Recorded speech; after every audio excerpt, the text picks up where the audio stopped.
Дорогие друзья, после небольшого перерыва мы продолжаем с вами цикл бесед по Священному Писанию Ветхого Завета. К сожалению, прямая трансляция сегодня нам не удалась. Надеемся, в дальнейшем с помощью Божией мы восстановим наши онлайн-трансляции. Сегодня наша беседа в записи выходит. И мы продолжаем с вами изучение книги пророка Даниила. Мы окончили с вами 4 главу. Традиционно давайте предварим нашу беседу молитвой. Царю Небесный, утешителю души истины, и же везде сый, вся исполняя сокровища благих и жизни подателю, прииди и вселися вны, и очистенный от всяких скверны, и спаси блажи души наши. Итак, мы окончили 4 главу книги пророка Даниила и приступаем к изучению 5 главы. Всем участникам нашей воскресной школы и лекториума были розданы вот подобные Библии, современный перевод. Но, впрочем, вы можете пользоваться любым переводом, который у вас есть, синодальное издание, любое другое, на любом языке. Мы обращаемся и к первоисточникам, и к Септуагинте, и к масоретскому тексту.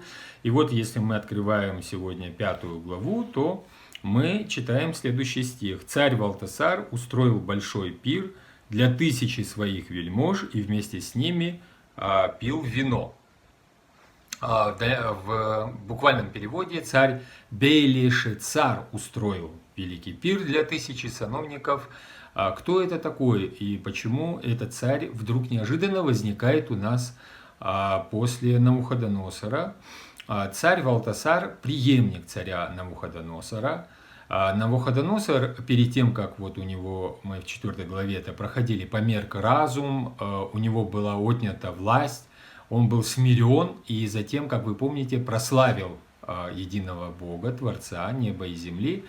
Этот царь известен тем, что разрушил Иерусалим и привел в плен многое множество иудеев, среди которых были и дети именитых граждан Иерусалима, и в том числе Даниил, книгу, которую мы сейчас изучаем. Даниил, как вы уже помните, достиг огромных успехов при дворе, но что интересно, Даниил сохранил веру в единого Бога, а вот это по продвижению по карьерной лестнице у него происходит где? В языческом государстве.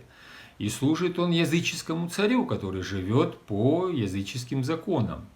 Вот такая интересная перипетия, да, судьбы у человека. И тем не менее пророк Даниил служит единому Богу.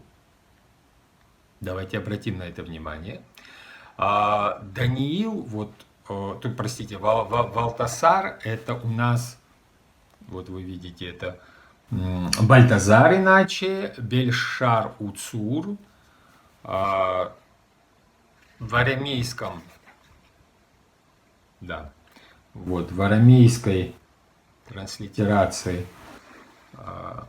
Бельшацар, и происходит от аккадского Бел, это уже известное нам имя божества вавилонского, царя храни. Он старший сын и соправитель последнего царя Вавилона Набонида. В книге он назван, правда, Даниила, он назван последним царем Вавилона. Итак, 2 стих. 2 стих книги пророка Даниила звучит следующим образом. «Захмелев, Валтасар велел принести золотые и серебряные сосуды, которые отец его, Навуходоносор, привез из Иерусалимского храма.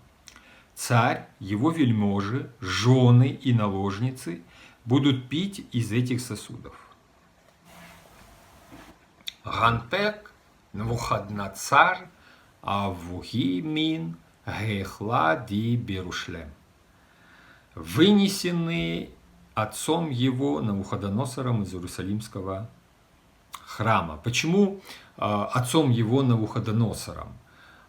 Дело в том, что у нас нередко потомки называются детьми своих предков вне зависимости от степени родства и колен, которые их разделяют. Вот в данном случае отцом является Набонид, А он назван сыном Навуходоносора, потому что правит вслед за Навуходоносором и является соправителем своего отца.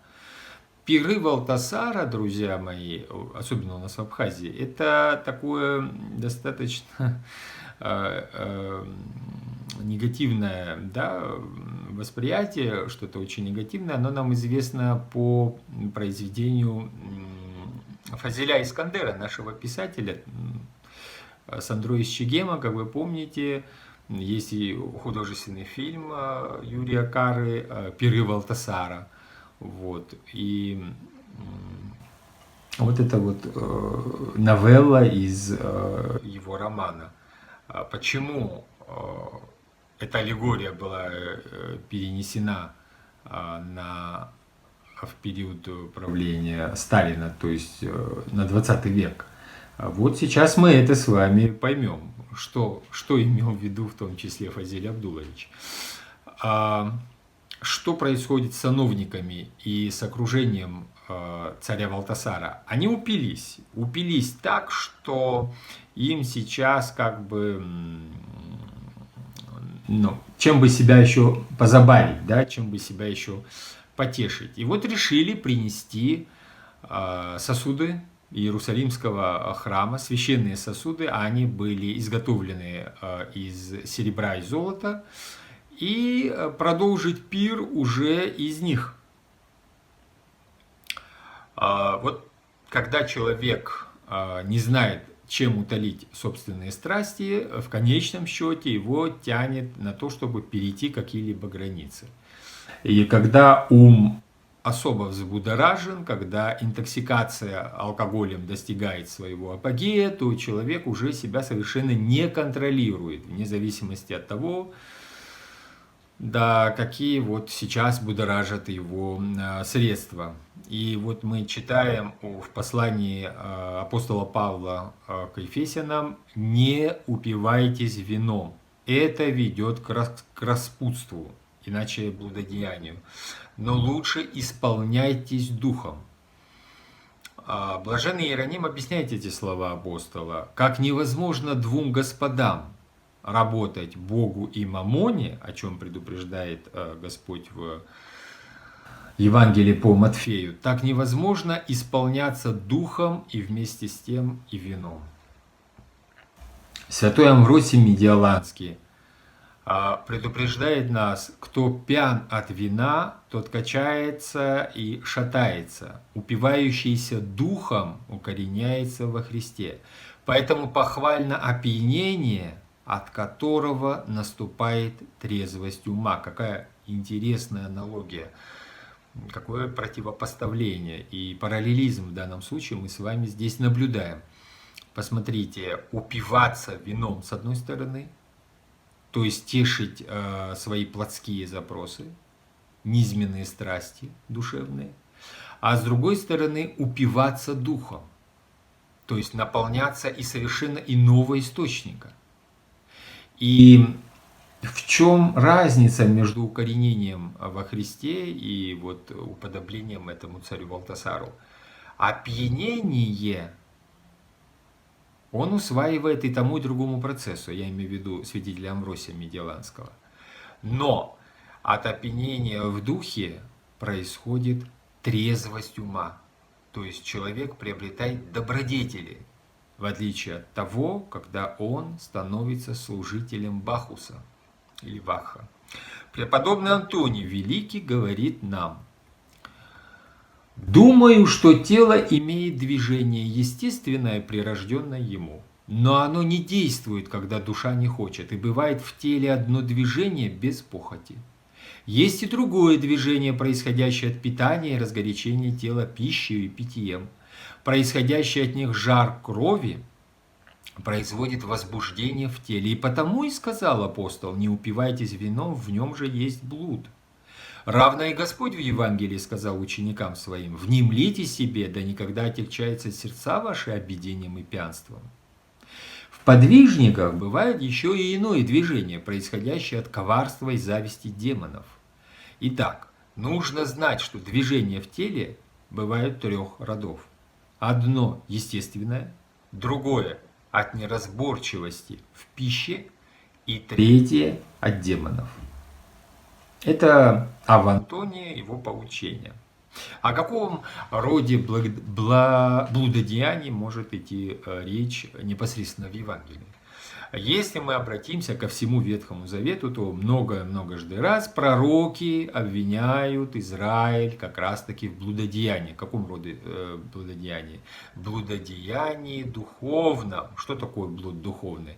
Это когда израильтяне оставляют служение единому Творцу и начинают идти по пути богов иных, то есть приобщаются к религиозным течениям и верованиям своих соседей, язычников. Ну, там финикиян, халдеев, это не имеет значения. И египтян. Что происходит? Священное Писание называет, дает нам такой образ блудницы вавилонской, которая напаяла различными мерзостями народы и царей, то есть правителей разных народов.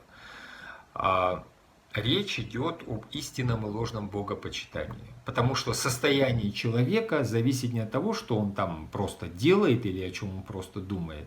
Его верование, его внутренняя духовная составляющая является самым важным и самым главным показателем, основным маркером того, что от этого человека ожидать в его поступках и мыслях. То есть духовное состояние, оно определяет состояние душевное и телесное, никак не наоборот. И вот в данном случае потеря истинного богопочитания весьма ужасно в дальнейшем, со временем, отражается как на народах, так и на отдельных личностях.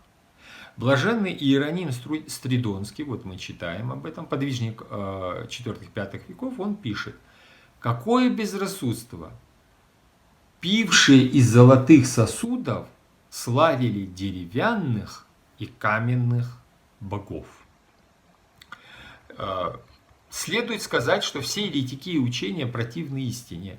Принимая слова пророков и злоупотребляя свидетельством Божественного Писания применительно к своему пониманию, дают пить тем, кого обольщает, и с коими блудодействуют. Берут сосуды храма, то есть истинного богопочитания, упояют из них и славят не Бога, которому принадлежат сосуды, а богов золотых и серебряных, и медных, и железных, и деревянных, и каменных.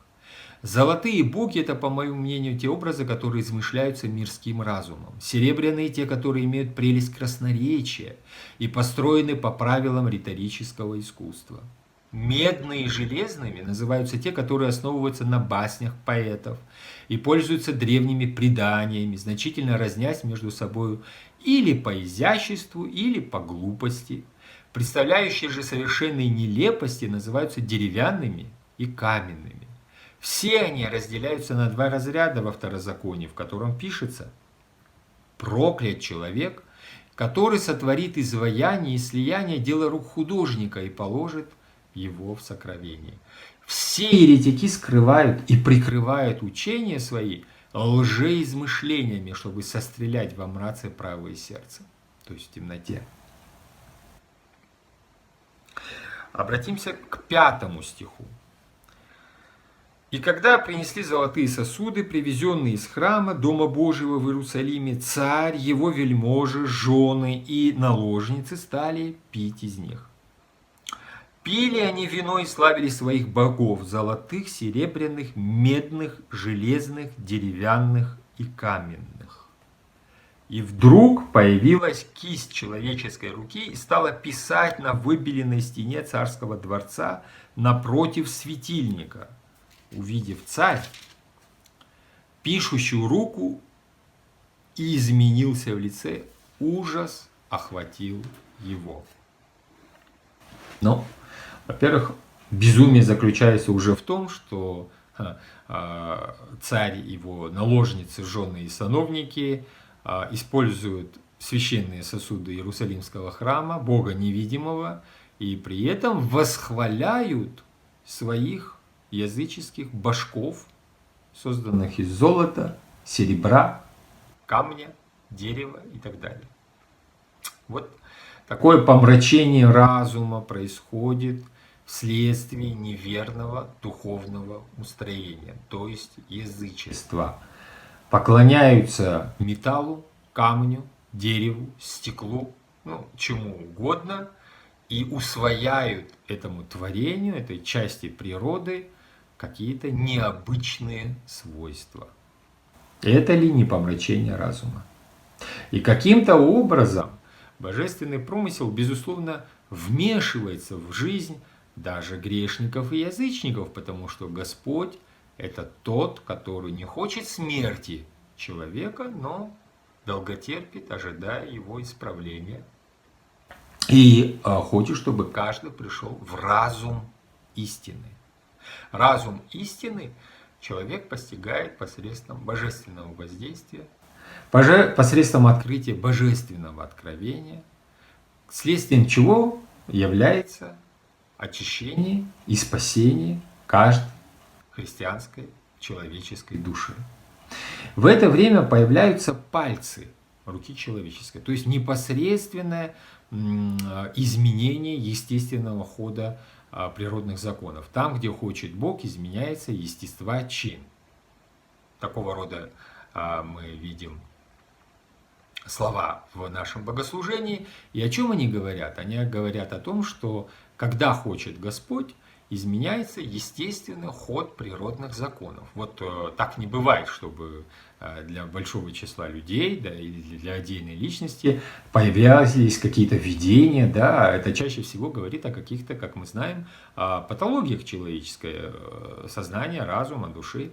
А вот в данном случае нет. В данном случае это непосредственное вмешательство божественного промысла. Появляется эта кисть, которая нечто пишет на стене. Персты эти пишут на стене за светильником, говорит Священное Писание. Что значит за светильником? То есть появляется такого своего рода экран. Светильник светит, на стене появляется нечто. Это вот почти то же самое, что мы видим на сцене, или еще точнее сказать, в кинематографе, когда просматриваем тот или иной фильм. Своеобразный экран с подсветкой получается. Лопухин, профессор, он говорит: забывшийся Валтасар был вразумлен явлением кисти руки, начертавшей на стене дворца таинственные письмена. Дерзость, которой был обят царь, сменилась испугом. Как свидетельствуют производимые в Вавилоне раскопки, внутренние стены домов покрывались штукатуркой, крепким цементом из гашеной извести и гипса, а она, в свою очередь, белой мастикой, на которой изображались иногда целые картины. Легко начертанные на так отделанной стене письмена были видны пирующими, так как на них падал свет, освещавший пиршественную залу лампады. 6 стих говорит нам: «И изменился в лице, ужас охватил его, поджилки у него затряслись, и колени застучали одно о другое». Царь изменился в лице, мысли испугали его же мысли, суставы бедер, это дословно, его ослабели, а колени стали стучать друг от друга. То гоната авту синекротунто. Колени его задрожали.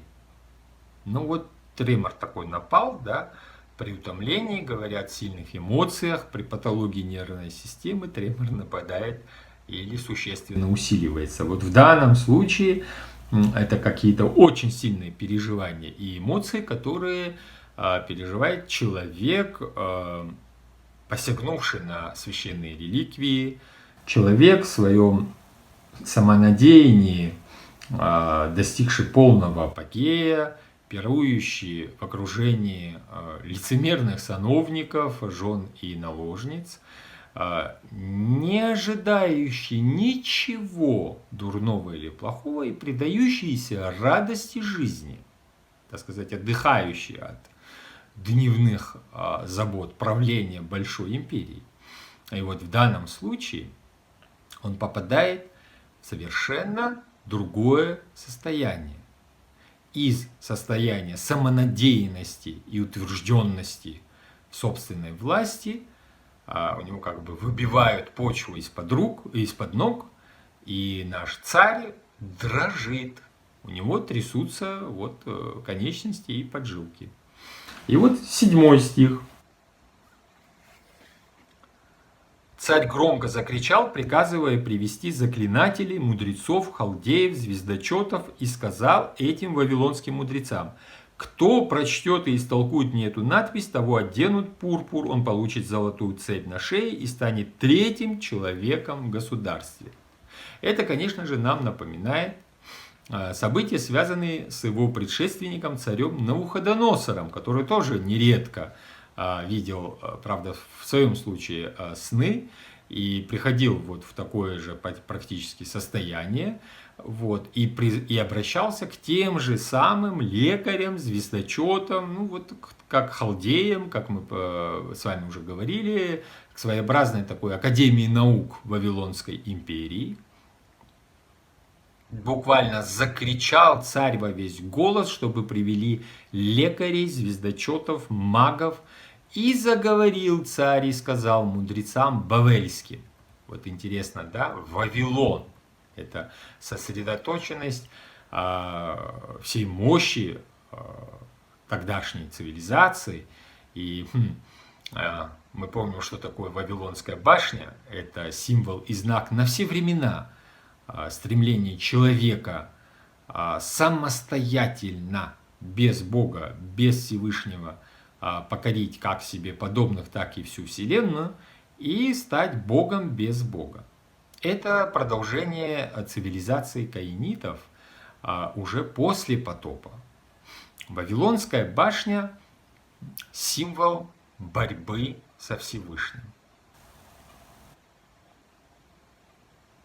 И он сказал: кто прочтет эту надпись и объяснит мне ее смысл, будет одет в пурпур, ну это царский, да, цвет царских регалий, золотое ожерелье, это тоже регалии власти на шее у него, и властвовать над 3-ю. Ну почему 3-ю царство говорят? Потому что у него был соправитель отец Набонид, и он был правителем, и поэтому в данном случае не как у фараона Иосифа, да, ты будешь 2-м после меня, а вот ты будешь 3-м после моего отца и меня. То есть вот как бы полцарства за коня обещает.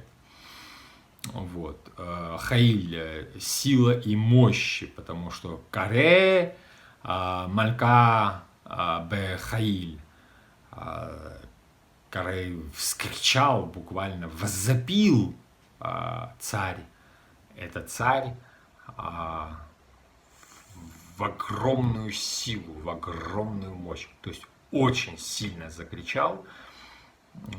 Настолько вот хотел узнать, что означает это видение, столь необычное и взбудоражившее его. Это, опять-таки, понятно. Цари, еще раз повторимся, как и любые властимущие, обладают большими возможностями, и поэтому это очень плохо отражается на их душевном состоянии. Самонадеянность и гордыня, вот такие, к сожалению, пороки очень часто сопровождают людей, облеченных властью. Так было с Паро, то есть с фараоном в Египте при Иосифе, так было, как мы помним, с Навуходоносором, при том же пророке Данииле в предыдущих главах. И все эти правители, люди достаточно самоуверенные, уверены именно в собственных силах, в силах собственного разума, в силах собственной души. И здесь Писание, Священное Писание и Святой Дух, они показывают нам контраст. Вот человеческая самоуверенность и уверенность в сегодняшнем дне и в себе с одной стороны, и вот эта уверенность мгновение ока покидает человека, и что возникает? Тревога, паника. Нужны чародеи, нужны лекари, нужны ученые, нужны прочие. Веямар ле Гакимей Бавель. Хакимей. А Хахам — это мудрец, мы с вами это уже говорили. Бавель — Вавилон. Веамар и сказал мудрецам вавилонским. Хахам — вот мудрец, Бавель — Вавилон. Но мы с вами часто употребляем слово хохма. Вот. А хохма — это не просто шутка, это мудрость. И мудрость изрекается мудрецами. Мудрецы на самом-то деле Вавилона и жрецы Египта — это тупиковое направление развития человеческой души, человеческих познаний и так далее. Вообще развития человеческих способностей. Потому что на протяжении всех тех книг, которые мы с вами изучали, ничего, кроме бессилия, эти друзья не являют. Давайте вспомним 10 казней египетских. Давайте вспомним чаяние царя Навуходоносора. Ведь ни в одном из этих случаев они ничем помочь не смогли. Языческая мудрость чаще всего бесплодна и бессильна. Хотя очень часто паразитирует на эстетике. Храмы прекрасны, жрецы благообразны, культы государственные, речи великолепные, но приходит какой-то там человек из пустыни с посохом, или приходит Даниил, и все, именем Божьим ложь обличается до самого основания. Язычество и плод фантазии больного человеческого воображения. Можно до изнеможения скакать вокруг любого храма, там, Божественной Матери Бегемотихи, одного из древнейших культов Египта, или любого вавилонского божества, но это ничем и никак не поможет в жизни человека. Что остается? Остается воззвать к Господу. Вот тот самый крик, который воззвал этот Валтасар в отношении этих представителей Академии наук. Этот же крик должен быть из глубины души, но по другому адресу, который отвечает. Зачем постоянно обращаться к адресату, который молчит? Какого бы рода металлических, фарфоровых, стеклянных, каменных, деревянных или каких бы то ни было еще мы не делали изображений, да, они же безответные. Зачем к ним обращаться? И находим ли мы их в лесу, притаскиваем к себе, или сами туда бегаем? Обращаемся ли мы к стихиям морским, еще каким-то, к плоду собственного воображения? Обращаться с просьбой — это нормально? Но я думаю, каждый человек может дать ответ сам, наедине, в тишине, поразмыслив над этим.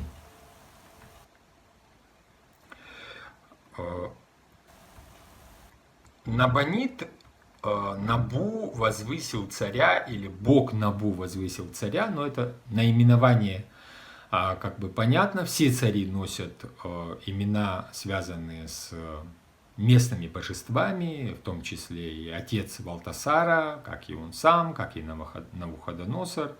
Вот, правил он, вы видите, вот тоже в VI веке до Рождества Христова. И вот переходим к 8 стиху. «Пришли царские мудрецы, но не сумели ни прочесть надпись, ни истолковать царю его значение». И понятно, как бы ничего нового мы здесь с вами уже не обнаруживаем. Не могут они прочесть, не смогли они растолковать Навуходоносору его сон, не смогли они ничем противостоять Моисею в Египте. Ну, то же самое происходит и здесь. 10 стих Царица, услышав речи царя и сановников, пришла в пиршественный зал. Неожиданно появляется новый персонаж. Обратим на нее внимание. Заговорила царица и сказала: «Да живешь ты, царь, вовеки, пусть не пугают тебя мысли твои, и да не меняешься ты в лице». Зен – блеск, яркость, цвет лица, вид. Блаженный Иероним называет ее, говорит, что Иосиф называет ее бабкой Валтасара. Ну, возможно, она супруга Навуходоносора. Ориген называет матерью, значит, она наверняка супруга Набонида, вследствие чего она и знала прошлого, которого не знал царь. Господь выбирает себе проводников своей воли из тех, кого сам пожелает. И как при Иосифе, мы с вами помним, он избрал виночерпия для того, чтобы передать, и Потифара, чтобы передать вот эту информацию, точнее Потифара. Как при Навуходоносоре он тоже избирает определенных сановников, вот так и здесь Господь выбирает тоже язычника человека, да, царицу. Она в некоторых текстах именуется как царица-мать. И вот эту вот царицу вводит для того, чтобы раскрыть людям свою волю. Обратим внимание на то, что Бог – это самостоятельно действующая личность в истории, в том числе нашей человеческой.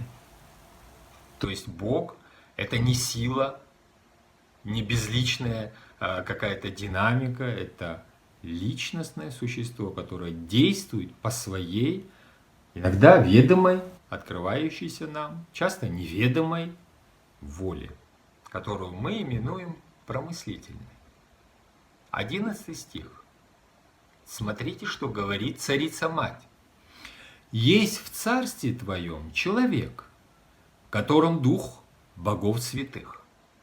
И во времена отца твоего были открыты в нем свет, разум и мудрость, подобно мудрости богов. И царь Невуходнецар, то есть Навуходоносор, отец твой, предшественник, поставил его старшим над учеными, лекарями, звездочетами, магами, то есть всей этой академии наук. Отец твой, царь».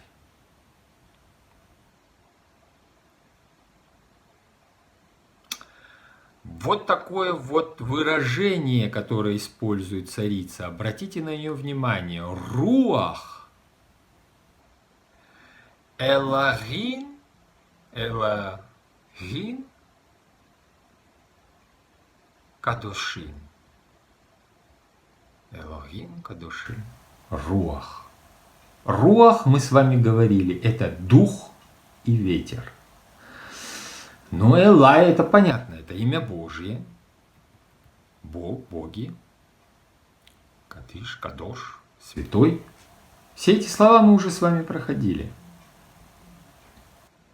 В данном случае, дорогие друзья, давайте вспомним молитву, кстати, которую мы прочитали в самом начале нашей беседы. Царю Небесный. Посмотрите, как мы молимся и что говорим. Мы называем Святого Духа настоящим утешителем для души. Вот эта молитва на славянском, вот эта молитва на русском языке. Царю Небесный, утешителю души истины, и же везде сы и вся исполняет. И вот на русском языке Царь Небесный, утешитель, советник, наставник, дух истины, везде сущий. Дух в нашей молитве назван утешителем. Откуда это слово попало в эту молитву? Утешителем называет его сам Господь наш Иисус Христос. В Священном Писании по евангелисту Иоанну мы читаем: Если вы любите меня, то будете исполнять мои заповеди. Я прошу Отца, и Он даст вам другого заступника, тут стоит слово параклитос, ходатая, защитника, буквально адвоката и утешителя, чтобы он навеки остался с вами, Духа истины. Мир не может принять его, потому что не видит его и не знает его. Но вы знаете его, потому что он живет с вами и останется в вас. Эти слова обращены не просто к апостолам, они обращены ко всем нам, к вам, ко всем слушателям, ко всем христианам на нашей земле, жившим, живущим, и те, которые будут жить. Дух истины, он тот же самый Дух, который утешает. И это тот же самый Дух, который является Духом Божьим. И давайте вспомним. Мы с вами это уже проходили, когда говорили, изучали книгу Бытия и говорили о сотворении мира. Дух Божий носился над землей. Земля же была безвидна и пуста. Да? Дух Божий, мы говорили, руах мерахефет, носился. На самом деле передавал творческую энергию. Руах, слово дух в иврите, женского рода. Слово, обозначающее Святой Дух, имеет грамматический мужской род в русском языке. На латыни spiritus sanctus. А вот в греческом agio pneuma среднего рода. На иврите руах кадош и в прочих семитских языках женского рода. И посредством кого в данном отрывке книги пророка Даниила приходит утешение. Ведь что говорит царица-мать? Читаем еще раз.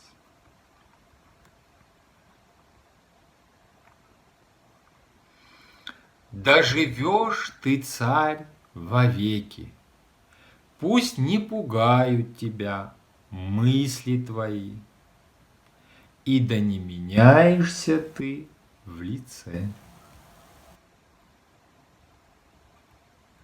Это ли не утешение?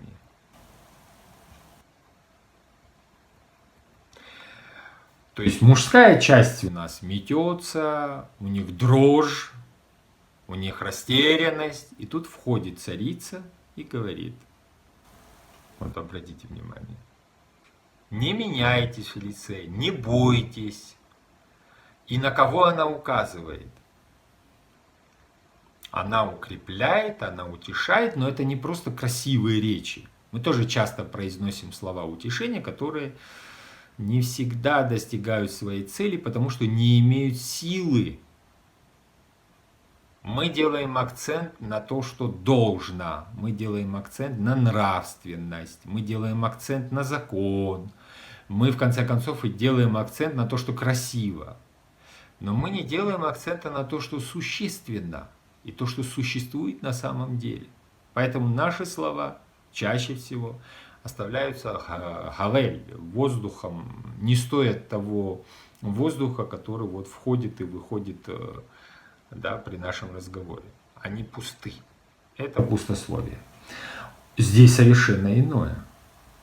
Она указывает на выход из положения.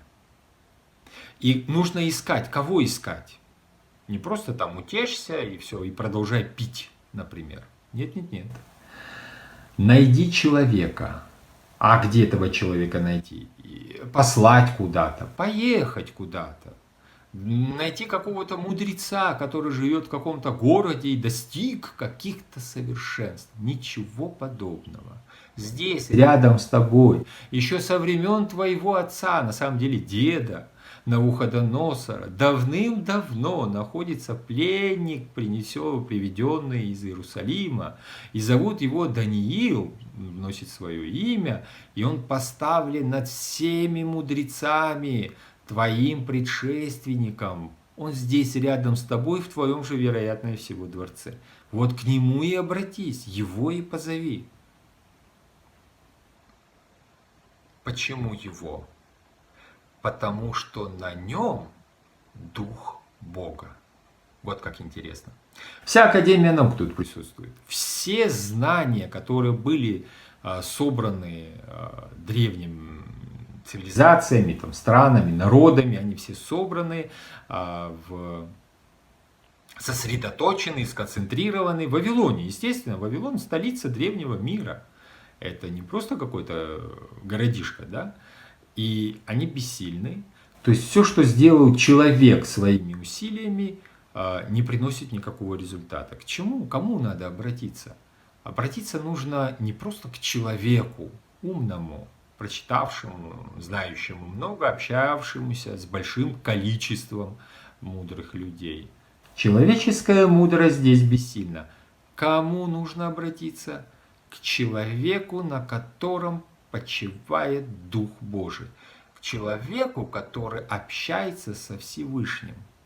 Человек, который общается со Всевышним, получает необходимую для спасения информацию от того, кто сотворил этот мир, от того, кто продолжает свое попечение об этом мире.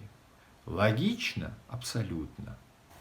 Но информация эта приходит только с приходом этой женщины. Ни сановники, ни ученые, ни мудрецы, ни халдеи почему-то, к сожалению, не могут дать такой совет хотя бы царю. Ведь мы часто говорим, что образованные люди – это не те, которые много знают или помнят. Это те, которые знают, где искать нужную информацию. Как же на самом деле все просто, когда нужно обратиться всего лишь к Творцу. Кто является еще источником нужной и необходимой нам информации? Но люди уже не умеют молиться. Царица-мать, она как раз-таки возвращает внимание людей. Интересно, что, еще раз повторимся, это женщина. Итак, это очень простая мысль. Обратиться к тому, кто создал мир. В данном случае обратиться посредством человека, на котором пребывает Дух Божий. Но почему эта мысль звучит так странно? Вроде бы все очень просто. Царь Валтасар обещает какие-то награды, пряники, еще что-то, обещает какое-то третье место, обещает какие-то вещи. Он действует в соответствии со своим внутренним устроением. Язычники на самом деле не полагаются ни на какие высшие силы, потому что у них нет никакой связи. Настоящая связь может быть только между личностями. Христианство говорит о том, что человек создан по образу Божьему и является носителем этого образа, непохожей, бесценной, обладая личностью, ипостасностью. И поэтому может обращаться к Творцу. Какой живой, богоподобной, бесценной и неповторимой личностью могут обладать стихии, вообще творение, а тем более какие-то истуканы, сделанные руками человека из серебра, золота или стекла. И мы читаем в Священном Писании послание апостола Павла к евреям, вот, пожалуйста, о том, что Бог многократно и многообразно говоривший в прошлом к нашим предкам через пророков, в эти свои последние дни говорил нам через своего Сына, которого Он предназначен был быть владыкой всего и через которого некогда сотворил Вселенную. Многократно полимерос и политропос многообразно, это значит и посредством пророков, на которых указывают и вот все прочие действующие лица данной истории, в том числе царица-мать. 12 стих. 12 стих говорит следующее. У него, у Даниила, которого царь назвал Бельтешацаром, был дух несравненный, были знания, прозорливость, толкование снов, разгадывание загадочного и распутывание запутанного. Пусть позовут Даниила, он даст толкование. Пусть позовут Даниила, и он раскроет смысл. Логика проста. 13 стих. Тогда приведен был Даниэль к царю, заговорил царь и сказал: «Ты, Даниил, из изгнанников иудейских, которых привел царь, отец мой, из Иудеи. Слышал я о тебе», 14 стих, «что есть в тебе Дух Божий, и свет, разум и мудрость, и великое были открыты в тебе». 15 стих. «А ныне приведены были ко мне мудрецы и лекари, чтобы прочесть эту надпись и поведать мне смысл ее, но не могут они объяснить суть этого дела». В 16 стихе. «А о тебе слышал я, что ты можешь разъяснить смысл и разрешать запутанное». Так вот, если ныне ты сможешь прочесть надпись и поведать мне ее смысл, в пурпур ты будешь одет, золотое ожерелье будет на твоей шее, и на третью царство будешь ты поставлен властелином. Ну вот подарки, они свидетельствуют такие о степени заинтересованности получить ответ вот, со стороны царя. И вот 17 стих. «Тогда отвечал Даниил и сказал царю: дары твои пусть будут у тебя, и награды твои отдай другому, а надпись я прочту царю и смысл поведаю». Халдеи, они разгадать смысл не могли и объяснить царю не только потому, что смысл был от них скрыт, они саму надпись прочесть не могли. Блаженный Иероним толкует это так.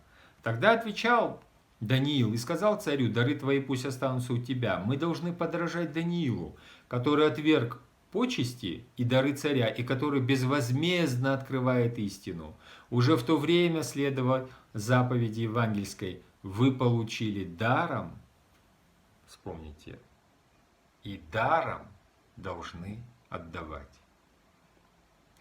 Благодать и дары Творца, раскрытие тайн, которые подает Божий Дух, вот именно к этому имеет отношение. Благодать не может быть предметом торговли. Торговать можно знаниями, приобретенными, то, что приобретено человеческим старанием, опытом. Вот как это делают звездочеты, мудрецы, лекари и так далее. Это все требует материального вознаграждения. А вот торговать Божественным Духом и дарами Святого Духа – это грех. Потому что Бог дышит там, где Он хочет, и подает там, где Он хочет. И мзда тут невозможно, потому что Бог подает даром. Сама благодать – это дар, говорит само Священное Писание. Это не от вас, но дар Божий. Что значит не от нас? Значит, мы не вкладывали в получение этого дара ничего. Бог нам ничем не обязан. Вот о чем идет речь. А мы у Него всегдашние должники. Почему? Потому что жертвенная любовь не нами явлена в Его адрес, а вот это самое агапе, о котором мы часто говорим, жертвенная любовь на кресте явлена Богом по отношению к нам. И, соответственно, должниками здесь являемся мы. А то существо с большой буквы, которое нам этот дар дает, это Творец Небес. Как мы можем этим потом торговать? Каким образом? Это такое же безумство, как поклоняться вот этим металлическим или деревянным истуканам. Но это безумство имеет место. Почему? Потому что человеческое сознание таково. Когда мы обуреваем, мы бываем страстями, мы уже адекватно не воспринимаем ситуацию и не владеем ею, и пытаемся торговать дарами Божьими. Да, это такое же безумие, как и идолопоклонство, о котором здесь же идет речь. Итак, торговля Духом Божьим исключена полностью. Поэтому, когда в церкви мы говорим о каких-то средствах материальных, то речь может идти только о пожертвованиях, о доброхотном, как говорили в XIX веке, даянии. Это о добром волеизъявлении. Но не может быть речи в наших общинах православных о таксах и ценах. Вот это нам излишнее напоминание. Так же, как и сообщающему печальное известие, ему неприлично было с радостью принимать дары. Вот такой вот нравственный еще посыл открывает нам блаженный Иероним Стридонский. Профессор Лопухин говорит, отказом от награды Даниил хотел сказать, что он, как пророк Господень, без всяких корыстных видов и расчетов будет изрекать истину, какова бы она ни была, приятная или неприятная для царя. И вот 18 стих. «Ты, царь Бог Всевышний, дал царство и величие, и честь, и славу Навуходоносору, отцу твоему». Ты, царь, Бог Всевышний, дал царство и величие, и честь, и славу. Итак, восстанавливает Даниил причинно-следственную связь. Прежде чем что-то объяснить, нужно процессы мышления поставить на нужные рельсы. Академия наук – это академия рабов, которые находятся на содержании царя. И правду они им, даже если захотят, никогда не скажут. Все, чем они занимаются, они тешат его самолюбие для получения, как это говорят, преференций для себя. Подогревают в нем его самонадеянность, самолюбие, возвеличивают льстиво. Кого возвеличивают? Обычно смертное существо. Сегодня один царь, завтра другой царь. Сегодня один вельможа, завтра другой вельможа. И им все равно на самом деле, что с ним будет завтра или послезавтра. А он, как существо слабое, на самом-то деле, питается их лицемерием, лицемерием подданных. А слово Даниил мы с вами говорили. Дан и Эль – это суд Божий. Он расставляет все на свои места. Итак, Бог содержит все в своей власти и раздает царство и власть людям. Это делает Бог. Почему он с этого начинает? Ты царь, а Бог дал царство.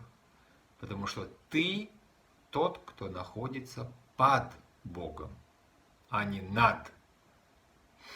19 стих. «Перед величием, которое дал он ему, трепетали все народы». Это Навуходоносору. «Племена, языки боялись его, кого он хотел казнил, кого хотел миловал, кого хотел возвышал, кого хотел унижал». То есть показывается вот эта концентрация власти, сосредоточенная в одних руках. Это был император с абсолютной властью, и что хотел, то и творил. Но 20 стих, когда он возгордился в сердце своем, когда только себе усвоил все эти успехи, дух его осмелился совершать нечистое. Он поставил себя на место Божье. Он был свергнут с престола его царства, и почести были у него отняты. Стало понятно, кто такой человек. Этот эпизод мы с вами хорошо помним. Мы говорили об этом на прошлой нашей встрече и разбирали даже психические патологии одержимостью власти больных людей. 21 стих. «И был он удален от людей, и сердце его стало подобно звериному, и жил он среди диких ослов, кормили его травой, как быков, и росой небесной омывалось тело его, пока не признал он, что Бог Всевышний властвует над царством людским. Заметьте, Бог Всевышний царствует над царством людским, и кого Он пожелает, того и поставит над ним. То есть на собственном опыте твой предшественник, царь Навуходоносор, величайший из императоров, обрел знание об истинной природе власти. Я надеюсь, теперь понятно, почему Фазиль Абдулович назвал эту новеллу «Пиры Валтасара». Теперь-то мы понимаем, о чем идет речь. Об истинной природе власти и стремлении человека к ней. 22 стих. «А ты, сын его, Белешацар, не смирил сердце своего, хотя все это знал». Давайте обратимся к Евангелию от Луки. «Раб же тот, который знал волю господина своего, и не был готов, и не делал по воле его, бит будет много, а который не знал и сделал достойное наказание, бит будет меньше. И от всего, кому дано много, много и потребуется. Кому много верено, с того больше взыщут». 22 стих. «И против властелина небес поднялся ты, и сосуды из храма его принесли к тебе, и ты сановниками своими, с женами своими, наложницами своими пил вино из них. И восхвалял ты богов серебряных и золотых, медных, железных, деревянных, каменных, что не видят, не слышат, ничего не знают. А Бога, у которого в руке душа твоя, и у кого все пути твои, ты не славен». Иллюстрируется вот это самое состояние безумия человека. Как повреждается, показан ум, и какими неадекватными становятся поступки и поведение людей, когда страсть гордыни, самонадеянности и властолюбия охватывает сердце человека. Металлические статуэтки, каменные, ничего не видящие, не слышащие, ты им поклоняешься и возвеличиваешь их, и славишь их как богов. Ты в своем уме? Это вопрос, который сам собой возникает в данном случае. С другой стороны, реликвии храма единого Бога, изображения которого нет, но Творца неба и земли, ты оскверняешь. Вот оно безумие. И 24 стих и 25: «Тогда и была послана им кисть руки, написавшая эту надпись». И вот, наконец, что это за надпись? Надпись, которая была начертана «Мене, мене, текел, уфарсин». Мене, буквально исчисленный. Текел, взвешивать. Буквально взвешенным, быть взвешенным. Вообще пример Навуходоносора должен был Валтасара, конечно же, предупредить и предостеречь. Нельзя человеку возвышаться над Творцом. Это уже проявление какой-то патологии. Человека Божие – это патология. Когда низвергаются какие-то верования или еще что-то, это понятно. Люди занимаются, как они думают, демифологизацией. Ну, возможно, это и положительный процесс. Что приходит на место демифологизации? Вот что пришло на место в 17 году прошлого столетия? Низвергли старые устои. Может быть, может быть. На место старых культов привнесли новые культы. И самый главный культ – человека Божия. На место Бога человека поставили человека Божия. Культы сохранили. Точно так же, как раньше ходили с крестными ходами, теперь ходили на коммунистические митинги. Точно так же, как ранее поклонялись реликвиям и мощам, точно так же положили мощи в самом центре страны, столице. И туда стояли небывалые очереди. К сожалению, я так туда и не попал. Не могу поделиться своими впечатлениями. Но стояли небывалые очереди. Каждый из нас еще старшего поколения это помнит. Ходили, поклонялись там изображениям кого-то или чего-то. Тоже священные изображения у строителей коммунизма. То же самое. То есть ничего не изменилось.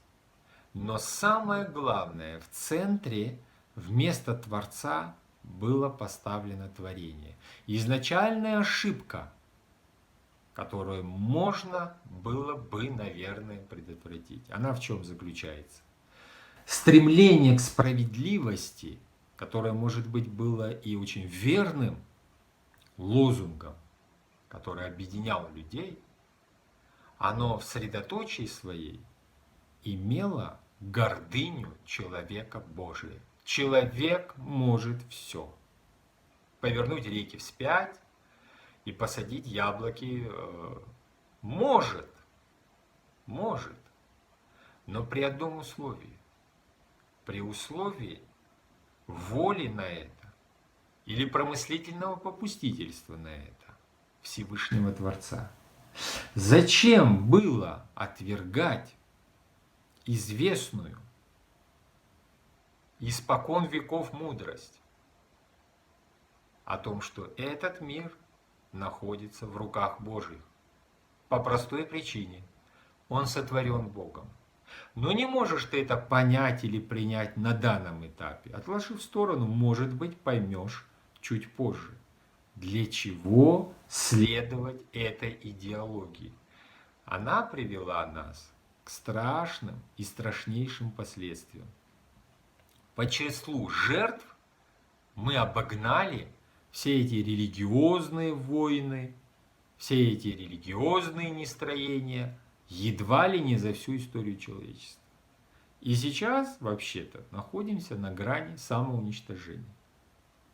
Находимся на грани самоуничтожения не потому, что идут какие-то специфические войны, а потому что сами уничтожаем свой дом.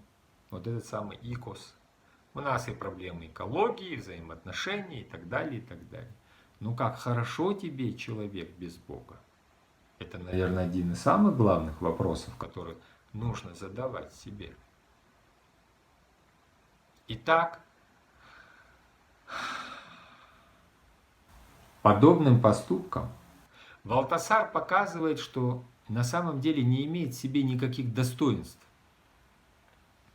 за что можно было бы продлить его существование, продлить его царство. Ты был взвешен на весах и был найден каким? Легким. Потому Бог определил покончить с такого рода царствованием и с такого рода властью. Прекращается дальнейшее бытие не только власти отдельной личности Валтасара, но и всей этой империи. Мене, исчислил Бог царство твое и положил конец ему. Так толкует профессор Лопухин. А вот смысл этих слов, 26 стих. «Отсчитал Господь дни царства и завершил его». Шалам, быть законченным, завершенным. Текел, 27 стих. «Взвешен ты был на весах и оказался облеченным». Здесь буквально хасир легкий, недостающий в весе. То есть твоя весовая категория настолько какого рода весовая категория? Речь не о плоти идет, не о весе самого царя на каких-то весах мирских. Взвешено было то, что ты делал, и взвешено было твое содержание. Твой дух оказался недостаточно, недостающим в весе. И поэтому, Перес, рассечено твое царство 28 стих. «И отдано Мадаю и Парасу». Кто такой Мадай и Парас? Это медяне и персы. Твоей империи больше не будет существовать, и она перейдет к медянам и персам. Из того сна Навуходоносора, о котором мы говорили в прошлый раз. И 29 стих. «Тогда приказал Белишицар, и одели Даниила в пурпур, на шею дали золотое ожерелье и провозгласили, что он будет властелином третьего государства, царства».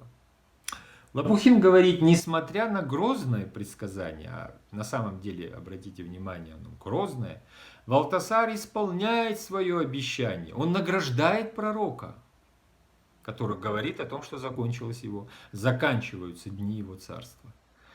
Надеясь, может быть, тем самым заслужить прощение у Бога Даниила.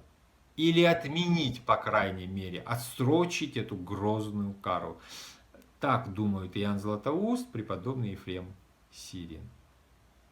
30 стих. Кара Господня неумолима.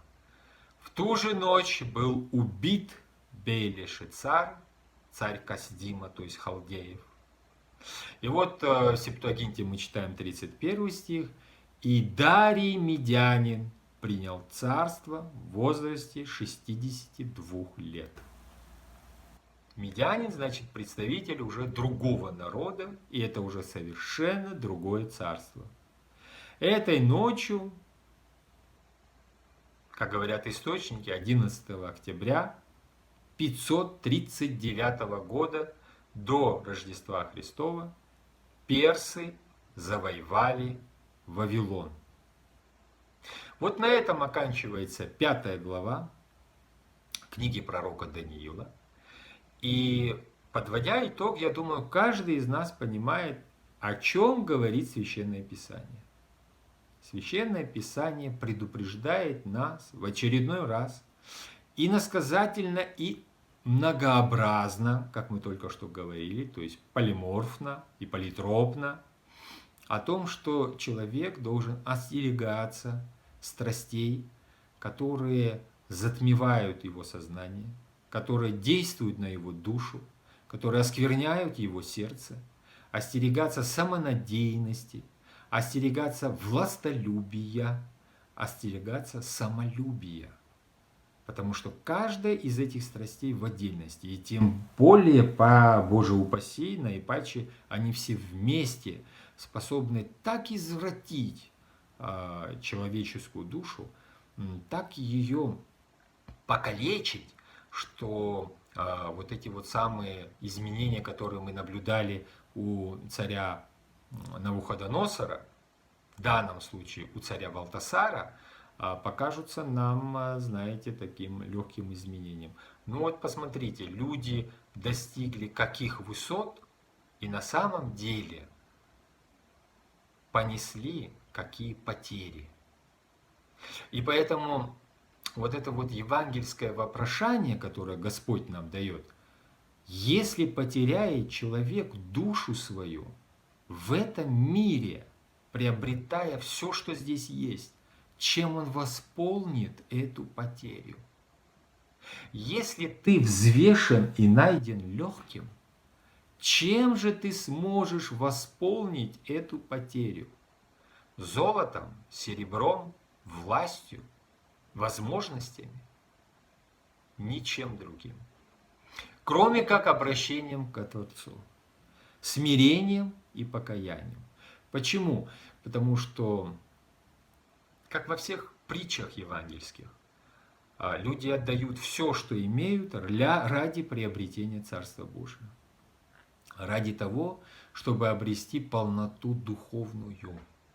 А вот приобретая полноту духовную, а вместе с ним исцеление, духовное здравие, трезвость мысли и, соответственно, уже от этого иные поступки и дела, вот так человек приближается к своему Творцу и выполняет ту задачу, то есть тот смысл, тот логос, который в него заложен, в каждом из нас.